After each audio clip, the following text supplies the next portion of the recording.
শ্রমিকদের অর্থ আত্মসাৎ মামলায় ডক্টর ইউনূসের বিচার শুরু, নিজেকে নির্দোষ দাবি। ইউনূসের বক্তব্য অসত্য বলছেন আইনমন্ত্রী।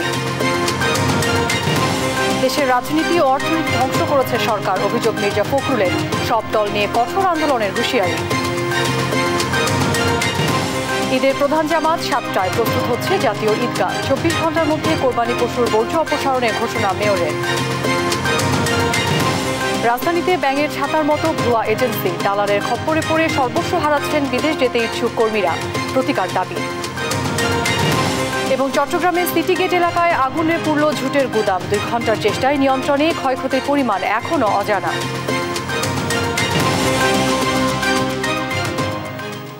দেখছিলেন শিরোনাম সংবাদ দুপুরের, সঙ্গে আছি অরিন ইশরাত। শ্রমিকদের অর্থ আত্মসাৎ মামলায় নোবেলজয়ী ডক্টর মোহাম্মদ ইউনূস সহ 14 জনের বিচার শুরুর আদেশ দিয়েছেন আদালত। দুপুরে ঢাকার বিশেষ জজ আদালত 4-এর বিচারক আরাফাত হোসেন এ আদেশ দেন। তবে ইউনূসের আইনজীবীর অভিযোগ, হয়রানি করার জন্যই এই মামলা করেছে রাষ্ট্র। তবে তা নাকচ করেছেন দুদকের আইনজীবী।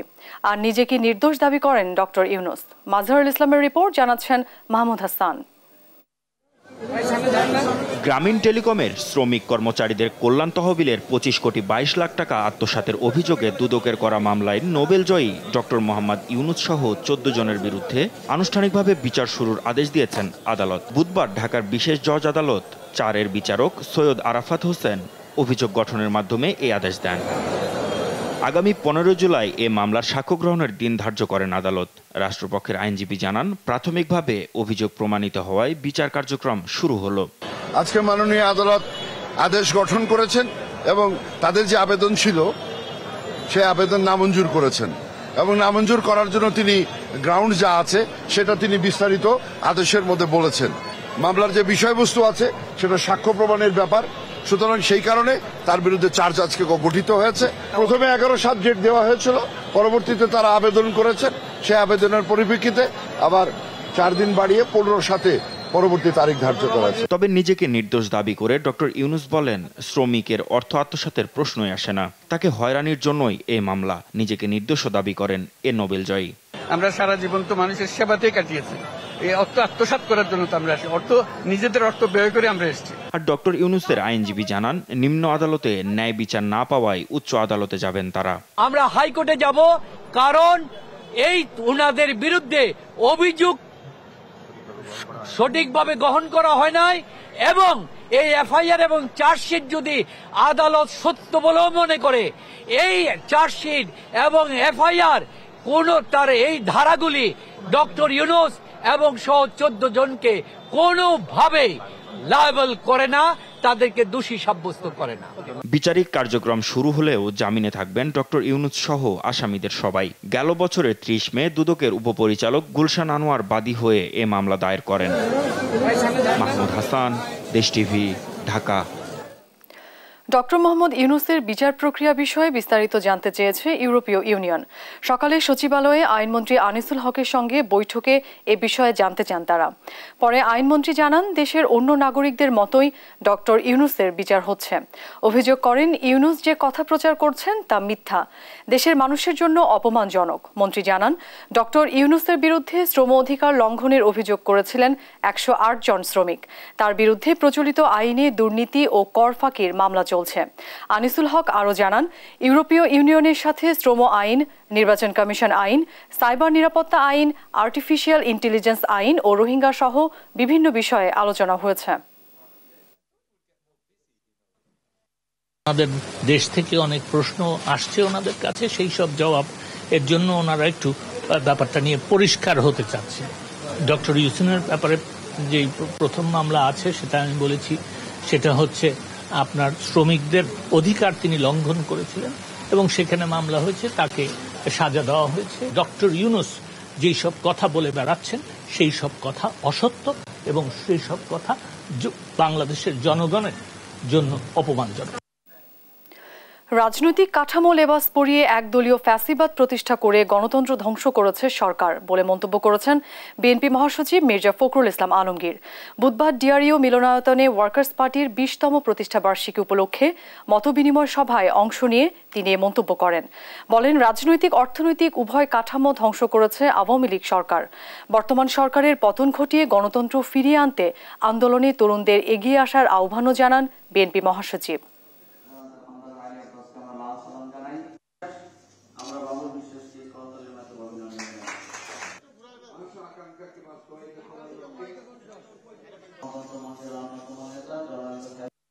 এই সরকারের যে অপকীর্তি, এই অপকীর্তিগুলো এক কথায় বলে শেষ করা যাবে না, বা তার এই সর্বস্ব শেষ করা যাবে না।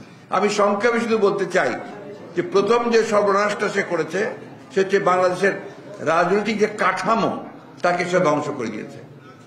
আগেও করেছিল, এবার করেছে একটু ভিন্ন কায়দায়। এখন একটু শিক্ষিত হয়েছে কিভাবে আপনার এটাকে একটা ছদ্মবেশী আবরণ দেওয়া যায়, সেই আবরণ দিয়ে গণতন্ত্রের একটা লেবাস পরিয়ে দিয়ে সে এই যে বাংলাদেশের যে রাজনৈতিক কাঠামো অর্থাৎ সংবিধানের ভিত্তিতে যেটা আমরা গঠন করেছিলাম সেটাকে সে ধ্বংস করে দিয়েছে। জাতীয় ঈদগাহে ৩৫,০০০ মুসল্লি নির্বিঘ্নে ঈদুল আজহার নামাজ আদায় করতে পারবেন বলে জানিয়েছেন ঢাকা দক্ষিণ city mayor barrister Sheikh Fazle Noor Taposh. কোরবানির সব ধরনের বর্জ্য ২৪ ঘণ্টায় অপসারণ করা হবে বলেও জানান তিনি। এ সময় দ্রুততম সময়ে বর্জ্য অপসারণে নগরবাসীকে ২ দিনের মধ্যে কোরবানি সম্পন্ন করার আহ্বান জানান মেয়র। বিস্তারিত জানাচ্ছেন আলিমুজ্জামান সাফওয়ান। আগামী ১৭ জুন দেশে উদযাপিত হবে পবিত্র ঈদুল আজহা। মুসলমানদের প্রধান ধর্মীয় উৎসব উদযাপন ঘিরে চলছে নানা প্রস্তুতি। ঈদুল আজহার প্রধান জামাতের জন্য প্রস্তুত করা হচ্ছে জাতীয় ঈদগাহ।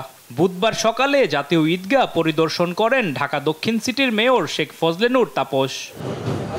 পরে সাংবাদিকদের জানান ৩৫,০০০ মুসল্লি জাতীয় ঈদগাহে নামাজ আদায় করতে পারবেন। ঈদের দিন ভারী বৃষ্টি হলেও ঈদের জামাত নির্বিঘ্নে সম্পন্ন করতে নেওয়া হয়েছে সব ধরনের ব্যবস্থা।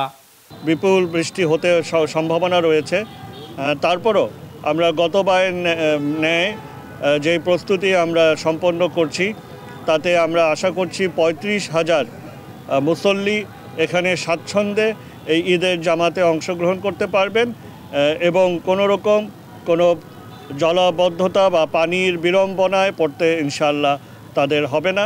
এ সময় ২৪ ঘন্টার মধ্যে কোরবানির সব বর্জ্য অপসারণেরও কথা জানান মেয়র। আমরা ঈদের দিন দুপুর ২টা থেকে ইনশাআল্লাহ সেই কার্যক্রম শুরু করব এবং আমরা এটাও আশাবাদী যে গতবারের ন্যায় সফলতার সাথে ইনশাআল্লাহ আমরা ২৪ ঘন্টার মধ্যেই সকল বর্জ্য অপসারণ করতে সক্ষম হব এবং ঢাকাকে একটি পরিষ্কার পরিচ্ছন্ন নগরী হিসেবে আমরা সকলের জন্য উপহার দিতে পারব। বর্জ্য অপসারণের সুবিধায় নগরবাসীকে ২ দিনের মধ্যে কোরবানি সম্পন্ন করার আহ্বান জানান শেখ ফজলে নূর তাপস। ঈদের দিন এবং পরের দিন এই 2 দিনের মধ্যেই যেন সকল কোরবানি সম্পন্ন করা হয়। আলিমুজ্জামান সাফওয়ান, দেশ টিভি, ঢাকা। রাজধানীর কোরবানির পশুর হাটের খবর জানাতে দিয়াবাড়ি থেকে যুক্ত হচ্ছেন সহকর্মী ফজলে আদিত্য। দিয়াবাড়িতে পশুর হাটের সরবরাহ কেমন দেখছেন, দরদাম কেমন এবং বেচা কেনা কেমন চলছে সেখানে?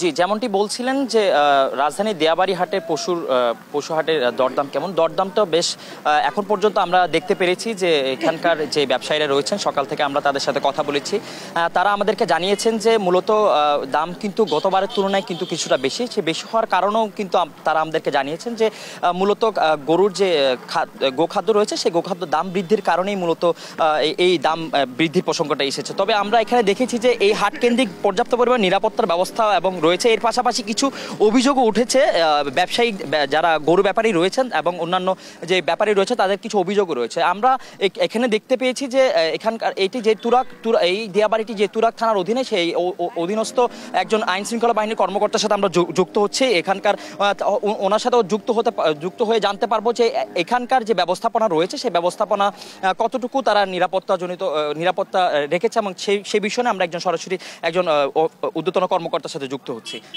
যদি বলতেন যে এই হাট কেন্দ্রে কি রকম নিরাপত্তা ব্যবস্থা নেওয়া হয়েছে যে কোনো রকম অপ্রীতিকর ঘটনা মোকাবেলার ক্ষেত্রে? আচ্ছা, সবাইকে ধন্যবাদ, অগ্রিম ঈদুল আজহার শুভেচ্ছা। আমরা মাননীয় কমিশনার মহোদয়ের নির্দেশে এবং ডিসি উত্তরা ডিভিশনের মহোদয়ের নির্দেশে আমরা নিরাপত্তা ব্যবস্থা নিশ্চিত করেছি। এ বিষয়ে আমাদের পোশাকের পুলিশের পাশাপাশি সিভিলেও আমাদের পুলিশ মোতায়েন আছে। জি, যেমনটি বলছিলেন যে নিরাপত্তাজনিত যে কোনো অপ্রীতিকর ঘটনা মোকাবেলার ক্ষেত্রে কিন্তু তারা তৎপর রয়েছে। আইন শৃঙ্খলার পোশাকধারীর পাশাপাশি কিন্তু সাদা পোশাকেও কিন্তু এই হাট কেন্দ্রিক যে যত নিরাপত্তা ব্যবস্থাপনা সেটি কার্যক্রম চলবে। এবং দাম সংক্রান্ত জিনিসটা যদি আপনাকে একটু বলতে চাই যে দামের ক্ষেত্রেও কিন্তু এখন এখানে সব ধরনের গরু রয়েছে, গরুর পাশাপাশি ছাগল থেকে খাসি বিভিন্ন রকম কোরবানি পশু কিন্তু এই হাট কেন্দ্রিক রয়েছে। তবে এখন পর্যন্ত কোনো অপ্রীতিকর ঘটনা ঘটেনি। তবে অভিযোগ রয়েছে কিছু গরু ব্যাপারীদের কিছু অভিযোগ রয়েছে কিছু অব্যবস্থাপনা নিয়ে, সেই অব্যবস্থাপনা কাটিয়ে উঠবে এমনটাই প্রত্যাশা করছেন ব্যবসায়ীরা। রাজধানীর দিয়াবাড়ি থেকে এই ছিল আমার কাছে মানে কোরবানির হাটে পশুর হাটের সর্বশেষ তথ্য। অরিন। আদিত্য, আপনাকে ধন্যবাদ। দর্শক, রাজধানীর দিয়াবাড়ির পশুর হাটের খবর জানাচ্ছিলেন আমাদের সহকর্মী। কেউ বিক্রি করেছেন গহনা, কেউ বিক্রি করেছেন জমি, কেউ বা জড়িয়েছেন ধার দেনায়। এভাবেই দালাল আর ভুয়া এজেন্সির খপ্পরে পড়ে সর্বস্ব হারিয়েছেন 18 ভুক্তভোগী। রাজধানীর নয়াপল্টন ও ফকিরাপুলে অসংখ্য ভুয়া এজেন্সির খপ্পরে নিঃস্ব হচ্ছেন অনেক বিদেশ যেতে ইচ্ছুক কর্মী। বিস্তারিত শাহাদাত নিশাদের রিপোর্টে। কেউ বনের গহনা, কেউ বিক্রি করেছেন ভিটে মাটি, ধার দেনা করে কোনো মতে জুগিয়েছেন বিদেশ যাওয়ার অর্থ। সকলের স্বপ্ন মরুর দেশ সৌদি আরবে গিয়ে স্বপ্ন পূরণ, বাড়তি উপার্জনে একটু সচ্ছলতা। অবশ্য দালালের খপ্পরে পড়ে ভেঙেছে সব স্বপ্ন। আমি টাকা দিয়েছি যাই আমার বোনের গয়নাগুলো বন্ধক দিয়ে, কারণ অনেকে আছে যে বাড়িঘর বন্ধক দিয়ে টাকা দিছে। এই যে উনি আরশাদ ভাই, উনি ওকে বাড়িঘর বন্ধক দিয়ে টাকা দিছে। তাহলে এই যে এতগুলা লোকের হয়রানি করতেছে, এতগুলা লোকের এই পরিস্থিতির ভিতরে, তো এরা এখন যাবে কই? প্রতারণার শিকার 18 জন। দালালের মাধ্যমে চুক্তি হয় সৌদি আরব যাওয়ার। ভিসা প্রসেসিং সহ নানা কার্যক্রম পরিচালিত হয় পল্টনের 2টি ট্রাভেল এজেন্সির মাধ্যমে। ভুক্তভোগীদের দাবি, ধাপে ধাপে বিপুল অঙ্কের টাকা নিয়েও এখন তা অস্বীকার করছে এজেন্সিগুলো। এরপর যা মেন পেপার বাইর করে দিয়েছে, তার এই যে ভুয়া টিকিটটা দেখাই এরা আমাদের থেকে বাকি 1.5 লাখ টাকা নিয়ে গেছে।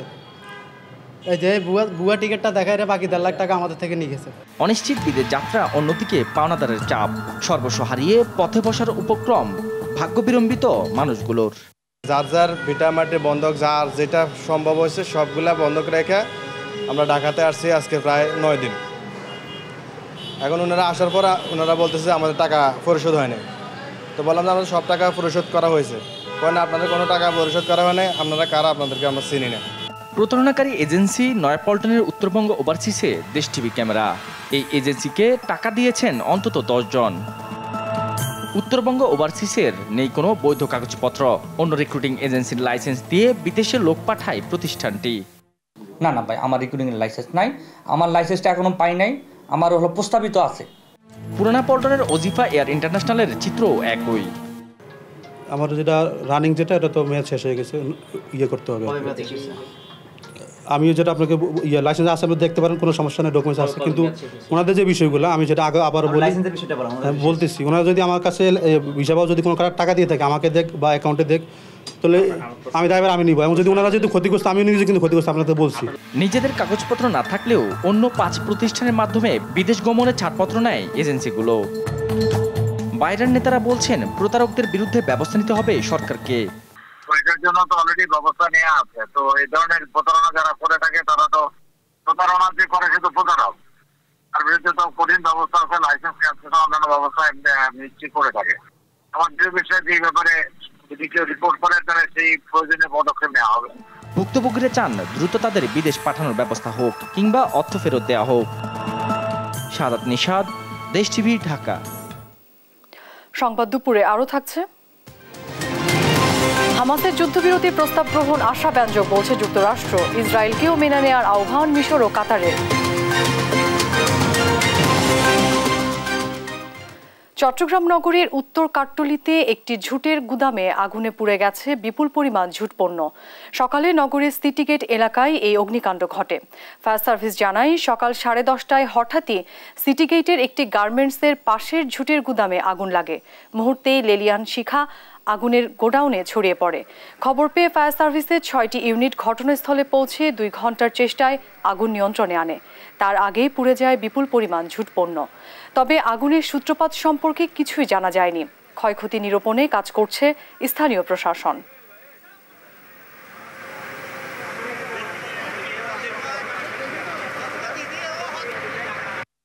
আগুনটা এখন বর্তমানে পুরোপুরি আমাদের নিয়ন্ত্রণে আছে। তবে ভবনের যে স্ট্রাকচারাল যে পরিস্থিতি, এটা ভবনটা সেমি পাকা, উপরে আবার স্টিল স্ট্রাকচার। এই স্টিল স্ট্রাকচার যেগুলো আছে, টিন শেড যেগুলো আছে, সেগুলো আবার আগুনের তাপে অনেকটা নিচে নুয়ে পড়েছে। দেখছেন সংবাদ দুপুর।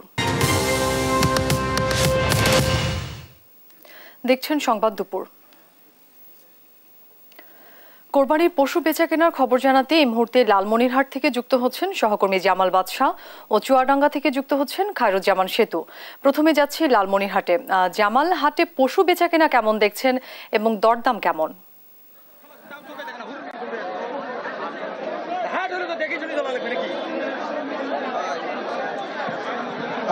ধন্যবাদ আপনাকে। আসলে লালমনিরহাটে কিন্তু যে সকল বড় বড় হাটগুলো রয়েছে, সেই হাটগুলো কিন্তু কুরবানি ঈদকে সামনে রেখে ব্যাপকভাবে জমে উঠেছে। আমি এই মুহূর্তে রয়েছি লালমনিরহাটে বড়বড়ি হাট, এবং এই বড়বড়ি হাটেও কিন্তু ব্যাপক লোক সমাগম হয়েছে।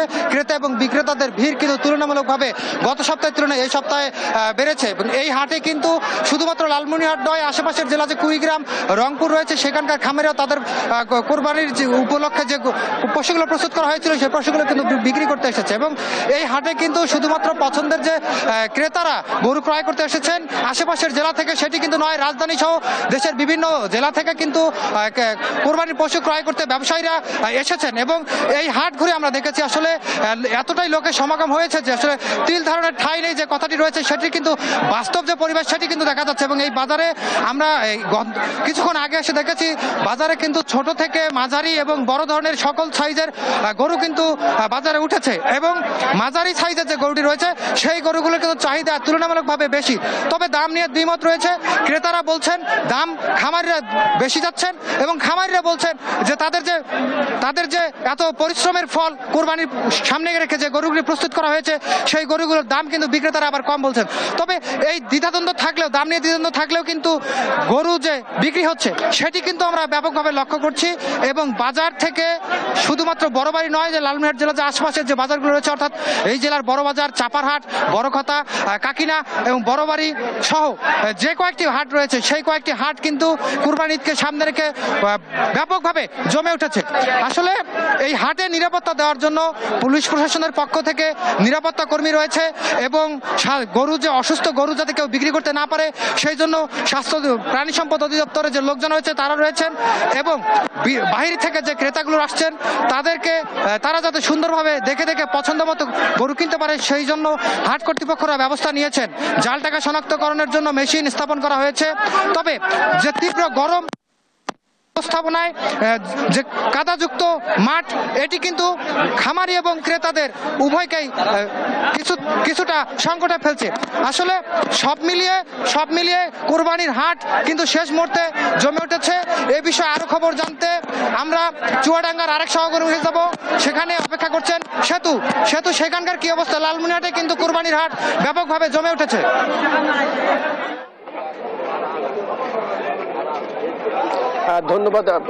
ধন্যবাদ বাদশা।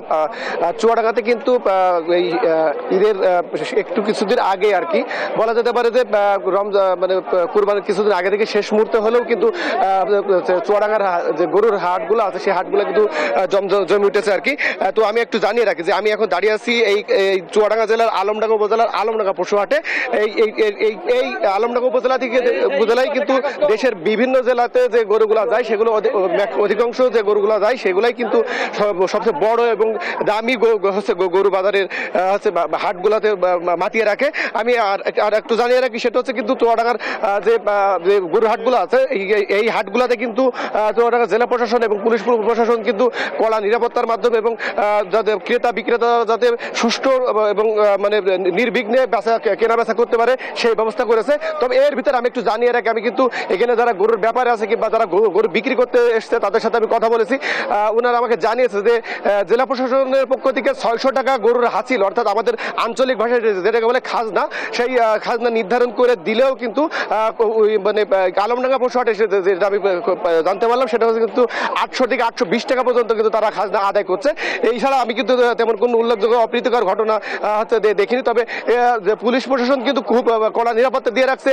একসাথে ট্রাফিক পুলিশও কিন্তু যাতে কোনো প্রকার যানজট এবং হাটের আশেপাশে সড়কগুলো থেকে যেন হচ্ছে যানজট সৃষ্টি না হয় সেই ক্ষেত্রে কিন্তু কড়া নজর রাখছে। তো আমি আর একটু জানিয়ে রাখি, সেটা হচ্ছে কিন্তু চুয়াডাঙ্গার যে এই যে হাটগুলো আমি হচ্ছে ঘুরে যেটা জানতে পেরেছি সেটা হচ্ছে কিন্তু ক্রেতার মানে বিক্রেতা থেকে ক্রেতার সংখ্যা কম, আর যারা বিক্রি করতে এসেছে তাদের বক্তব্য হচ্ছে যে দাম হচ্ছে এমনিতেই হচ্ছে ক্রেতা নেই, কিন্তু যে দাম তারপরেও দিচ্ছে সে দামে কিন্তু যে আহামরি যে খুব বেশি কিন্তু না। এই ছিল চুয়াডাঙ্গা থেকে সর্বশেষ। আপনাদের দুজনকেই ধন্যবাদ। দর্শক, লালমনিরহাট এবং চুয়াডাঙ্গার পশুর হাটের খবর জানাচ্ছিলেন আমাদের সহকর্মীরা। ঈদযাত্রায় মহানগরীর ভেতরে বাস টার্মিনাল ছাড়া অন্য কোথাও থেকে যাত্রী ওঠানামা করালে ব্যবস্থা নেওয়া হবে বলে জানিয়েছে পুলিশ। দুপুরে এক সংবাদ সম্মেলনে কথা জানান ঢাকা মহানগর পুলিশের অতিরিক্ত কমিশনার মুনিবুর রহমান। তিনি বলেন, ঈদ এলেই দেখা যায় নগর পরিবহনগুলো অতিরিক্ত যাত্রী নিয়ে বিভিন্ন জেলার উদ্দেশ্যে রওনা হয়। এবার তেমনটা করলে ভিডিও মামলা এবং রুট পারমিট বাতিল করা হবে। এছাড়া ঈদ ঘিরে কোনো পরিবহন বাড়তি ভাড়া আদায় করলে কঠোর ব্যবস্থা নেওয়ার কথাও বলেন পুলিশের অতিরিক্ত কমিশনার। হাট মালিকদের সতর্ক করে মুনিবুর রহমান বলেন, কোনোভাবেই রাস্তায় গরু রাখা যাবে না।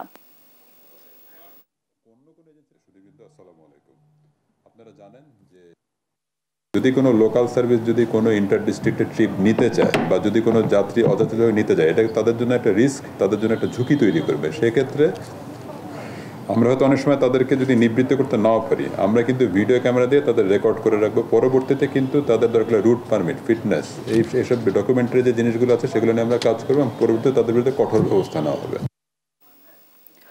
দেশে সর্বজনীন পেনশন স্কিম চালু হলেও এখনো তেমন সাড়া মেলেনি। এ নিয়ে শহরের মানুষ কিছুটা জানলেও গ্রামে নেই তেমন কোনো প্রচারণা। এতে আশানুরূপ ভূমিকা রাখতে পারছেন না সামাজিক সুরক্ষার এই উদ্যোগ। এ খাতে জনগণকে আকৃষ্ট করতে সরকারি পেনশন পাওয়ার ভোগান্তির চিত্র দূর করার পরামর্শ অর্থনীতিবিদদের। সহকর্মীদের সঙ্গে নিয়ে কাজী শাহেদের প্রতিবেদন। জাতীয় পেনশন স্কিমের প্রচারণার পর রাজশাহী বিভাগে স্কিমভুক্তি প্রায় 27,000, যদিও বিভাগে মানুষের বাস 2 কোটির বেশি। বিবিএস বলছে এই বিভাগে নির্ভরশীলতার অনুপাত 48.89%। জাতীয় পেনশন স্কিম এই নির্ভরশীলতা কমাতে সহায়ক হলেও এখনো মন্থর সাধারণের অংশগ্রহণ। সরকার পেনশন স্কিম চালু করেছে, এটার জন্য আমরা শুনেছি বা টিভিতে দেখেছি, আমরা এটা শুনতে পাচ্ছি, কিন্তু এটা আমরা এখন পর্যন্ত পাইনি বা জানি না বা দেখিনি। সার্বজনীন পেনশন সম্পর্কে অনেক যারা সাধারণ নিম্ন আয়ের মানুষ তারা কিন্তু এখন পর্যন্ত তারা ক্লিয়ার না। আরে ভাই, আমরা কি বুঝবো, কিছুই তো বুঝি না, আমরা জানিও না, আমরা ভ্যান চালা খাই, আমরা এমনি তো আমাকে কেউ বলেও নাই, আমরা শুনিও নেই। রাজশাহী ও বগুড়ায় স্কিমভুক্তির সংখ্যা বাড়লেও অনেকটা স্থির অন্য 6টি জেলার অবস্থান, সবচেয়ে কম জয়পুরহাটে। তবে বিভাগীয় প্রশাসন বলছে সরকারি নানা অনুষ্ঠানের মাধ্যমে প্রচারণা বাড়াতে কাজ করছেন তারা। টোটাল বাংলাদেশে 8টি বিভাগ আছে, তার মধ্যে রাজশাহী বিভাগে কিন্তু আমরা অলরেডি একটি পেনশন মেলা করেছি। এখন এই মেলাগুলো আমরা জেলায় জেলায় করব মানুষকে বোঝানোর জন্য।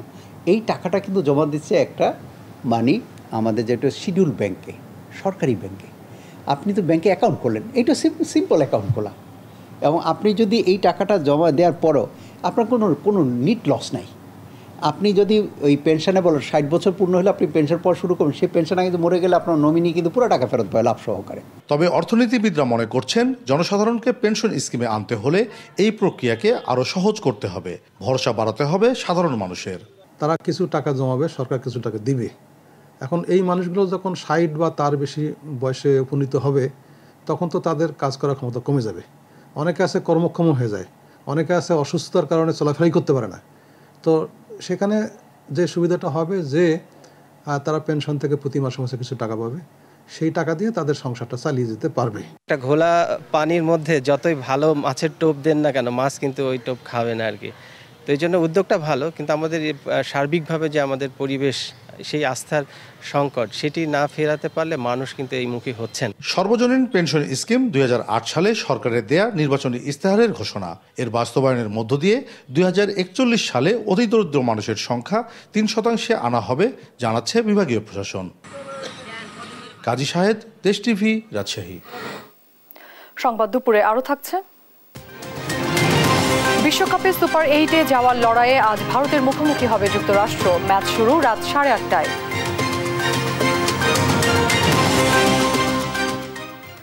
ঘূর্ণিঝড় রিমালে প্রায় 7,000 কোটি টাকার ক্ষতি হয়েছে। উপকূলে মৎস্য সম্পদ ও বেড়িবাঁধ বেশি ক্ষতিগ্রস্ত হয়েছে বলে জানিয়েছেন দুর্যোগ ব্যবস্থাপনা ও ত্রাণ প্রতিমন্ত্রী মহিবুর রহমান। সকালে সচিবালয়ে বিএসআরএফ সংলাপে এসব কথা বলেন তিনি। 8 মাত্রার ভূমিকম্প হলে ঢাকার 20% ভবন ক্ষতিগ্রস্ত হতে পারে বলেও জানান তিনি। নূপুর মাহমুদের রিপোর্ট, জানাচ্ছেন নাফিয়া ফারজানা।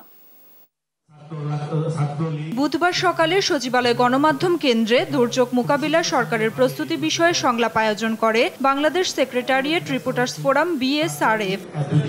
দুর্যোগ ব্যবস্থাপনা ও ত্রাণ প্রতিমন্ত্রী বলেন, ঘূর্ণিঝড় রিমালের সময় 4টি জোয়ার মোকাবিলা করতে হয়েছে।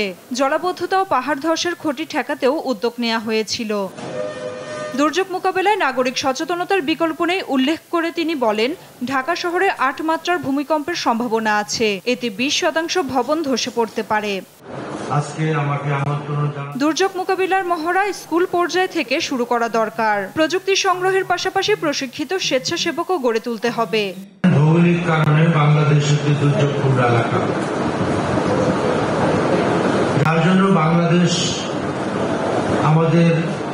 বাংলাদেশকে যদি যে কোনো পর্যায়ে উন্নত করতে হয়, দুর্যোগ সমন্বয় একটি সমাজ, একটি অবকাঠামো আমাদেরকে তৈরি করতে হবে। বেড়িবাঁধ ও মৎস্য সম্পদের ব্যাপক ক্ষতি হয়েছে জানিয়ে প্রতিমন্ত্রী বলেন, ক্ষয়ক্ষতির তথ্য প্রধানমন্ত্রীর হাতে তুলে দেয়া হবে। নাফিয়া ফারজানা, দেশ টিভি, ঢাকা। দেখছেন সংবাদ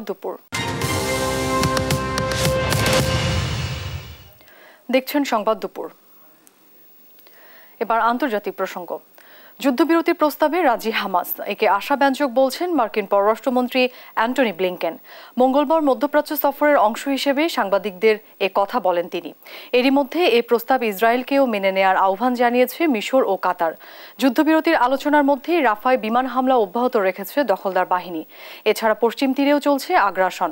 কাফরদান শহরে ইসরায়েলি হামলায় নিহত হয়েছে অন্তত 6 ফিলিস্তিনি। আফরিন ময়ের রিপোর্ট। যুদ্ধবিরতির আলোচনার মধ্যেও গাজায় থেমে নেই ইসরায়েলি আগ্রাসন। মঙ্গলবার রাফা ছাড়া উপত্যকার বেশ কয়েকটি অঞ্চলে বিমান হামলা চালিয়েছে নেতানিয়াহু বাহিনী। একের পর এক বোমার শব্দে কাঁপতে শুরু করে গোটা অঞ্চল। এর মধ্যে শুধু রাফাতেই শিশুসহ বেশ কয়েকজনের হতাহতের বিষয়টি নিশ্চিত করেছে গণমাধ্যম। এ পরিস্থিতিতেই শনিবার নুসাইরাত শরণার্থী শিবিরে অভিযান চালানোর সময় ইসরায়েল যুদ্ধাপরাধ করেছে বলে জানিয়েছে জাতিসংঘ। একই সঙ্গে 4 বন্দীকে মুক্ত করতে মধ্য গাজার ক্যাম্পে অভিযানে আন্তর্জাতিক মানবিক আইন মানা হয়েছিল কিনা তা নিয়ে প্রশ্ন তুলেছে সংস্থাটি। এদিকে পশ্চিম তীরেও চলছে দখলদার বাহিনীর তাণ্ডব। মঙ্গলবারও কাফরদান শহরে অভিযান চালিয়েছে তারা। এতে প্রাণ হারিয়েছে বেশ কয়েকজন ফিলিস্তিনি। এর মধ্যে বেশ কিছু যানবাহনও পুড়িয়ে দেয় ইসরায়েলি বাহিনী।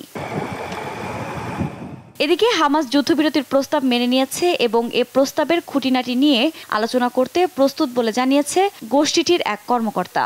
এছাড়া যুদ্ধক্ষেত্রে চলমান পরিস্থিতির মধ্যেই হামাসের যুদ্ধবিরতির প্রস্তাব গ্রহণকে আশাব্যঞ্জক বলছে মার্কিন পররাষ্ট্রমন্ত্রী অ্যান্টনি ব্লিংকেন। মঙ্গলবার মধ্যপ্রাচ্য সফরের অংশ হিসেবে সাংবাদিকদের এ কথা বলেন তিনি।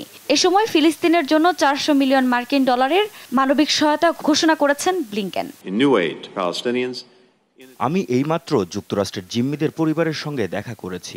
এরই মধ্যেই সবাই জো বাইডেনের প্রস্তাবকৃত গাজায় যুদ্ধবিরতির প্রস্তাবকে সমর্থন দিচ্ছে। তাই দ্রুত যুদ্ধবিরতিতে তারা পৌঁছাবে বলে আমরা আশাবাদী। এসবের মধ্যে ইসরায়েলের নিরাপত্তার বিষয়টি ভুলে গেলে চলবে না। এই যুদ্ধবিরতির প্রস্তাব মেনে নিতে ইসরায়েলকে আহ্বান জানিয়েছে কাতার ও মিশর। তবে বিশ্লেষকরা বলছে, গাজায় যুদ্ধবিরতির প্রশ্নে উভয়মুখী সংকটে বিনিয়ামিন নেতানিয়াহু। আফরিন মৌ, নিউজ ডেস্ক, দেশ টিভি। অস্ত্র কেনার সময় মাদকাসক্তি নিয়ে মিথ্যা তথ্য দেওয়ার মামলায় দোষী সাব্যস্ত হয়েছেন প্রেসিডেন্ট জো বাইডেনের ছেলে হান্টার বাইডেন। মঙ্গলবার ডেলাওয়্যার রাজ্য আদালতের জুরিরা এ অপরাধের 3টি অভিযোগে তাকে দোষী সাব্যস্ত করে এ রায় দেন। তার সর্বোচ্চ 25 বছর পর্যন্ত কারাদণ্ড হতে পারে। ছেলের এ কাণ্ড বাইডেনের আগামী নির্বাচনে প্রভাব ফেলতে পারে বলে ধারণা করা হচ্ছে। আরও জানাচ্ছেন দাওয়ান মোবাশিরা হোসেন। যুক্তরাষ্ট্রের প্রেসিডেন্ট জো বাইডেনের ছেলে হান্টার বাইডেন অস্ত্র কেনার সময় মাদকাসক্তি নিয়ে মিথ্যা তথ্য দেওয়ার মামলায় দোষী সাব্যস্ত হয়েছেন। মঙ্গলবার যুক্তরাষ্ট্রের ডেলাওয়্যার অঙ্গরাজ্যের একটি আদালত এই অপরাধের 3টি অভিযোগেই তাকে দোষী সাব্যস্ত করে রায় দিয়েছেন। বাইডেন পুত্রের বিরুদ্ধে প্রথম অভিযোগ, অস্ত্র কেনার সময় তিনি মিথ্যা তথ্য দেন। দ্বিতীয় অভিযোগ, অস্ত্র বিক্রেতার নথিপত্রেও মিথ্যা তথ্য থাকার বন্দোবস্ত করেন।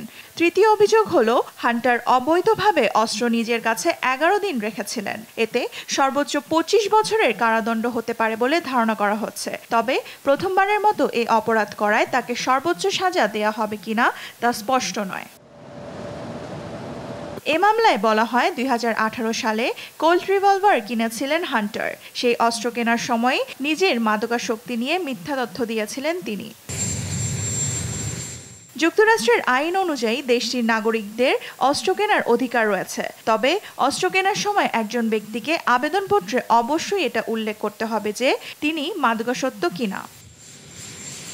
আদালতের রায় ঘোষণার পর একটি বিবৃতিতে বাইডেন বলেন, বিচার প্রক্রিয়ার প্রতি সম্মান রেখে এই মামলার সব রায় ও সাজা মেনে নেবেন তিনি।